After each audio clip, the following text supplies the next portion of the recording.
أعوذ بالله من الشيطان الرجيم بسم الله الرحمن الرحیم ویلکم ټو هوم اف بایولوژي. نن زما ټاپک دی تایرايډ ګلینډ او دا د کلاس 10 په بایولوژي په چپټر نمبر 12 کې یو ټاپک دی. تایرايډ ګلینډ تفصیل لازم نو تاسو به پوه شئ تایرايډ ګلینډ چې دی دا څه دی. It is situated above larynx. زمونږه د سا کله چې مونږه پړپوسانو ته اکسیجن چې دی هغه مونږه رسو نو هغه په یو پایپ باندې رسیږي. هغه پایپ ته چې دی هغه مونږه لیرنګس وایو. نو په دې لیرنګس باندې له پاسه د غوښې یو ټوټه موجود وي چې هغې ته مونږه تایرايډ ګلینډ وایو. It consists of two lobes, one on each side of larynx. د دې تایرايډ ګلینډ چې د دوه حصې یوه د لیرنګس ښی سایډ ته او یو چې د ګس سایډ ته. It produces a hormone called thyroxine. اوس دا تایرايډ ګلینډ چې نو دا یو قسم هارمون پیدا کوي. هغه هارمون ته ویل کېږي تایراکسین. او ما تاسو ته ویلي هارمون هغه کار کوي چې دا یو سیس کې چې دی اکسایټیشن پکې پیدا کوي، یو سیس چې دی هغه موټیویټ کوي.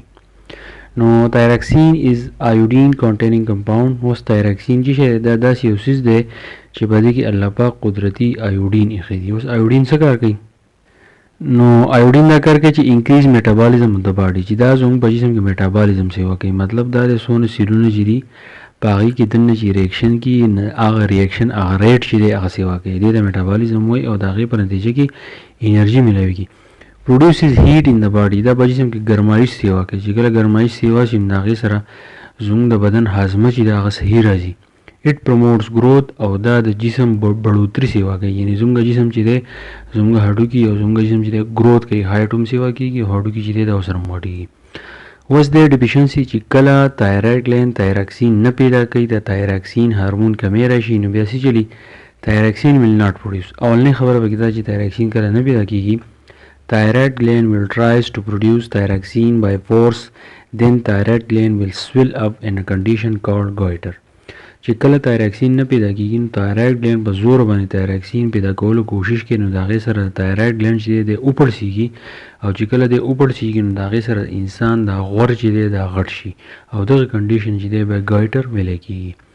This disease is more common in people living in high mountain because they don't have sufficient iodine in their water.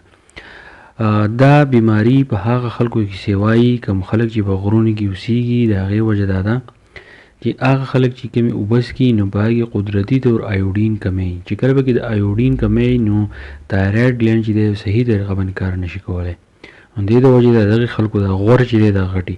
ټریټمنټ علاج سره آیوډایز سالټ، هغه سالټ موږ استعمالول پکار دي او هغه سالټ استعمالول پکار دي په کوم سالټ کې چې د آیوډین دغه آیوډین ملا نمک چې کله موږ استعمالو نو د دې سره زموږ د غور د کنډیشن چې دی د غور ورسره ختمیږي. که دا ټاپک ستاسو خوښ شوی نو چینل چې دی ضرور سبسکرایب کړئ، د نورو ملګرو سره شیر کړئ.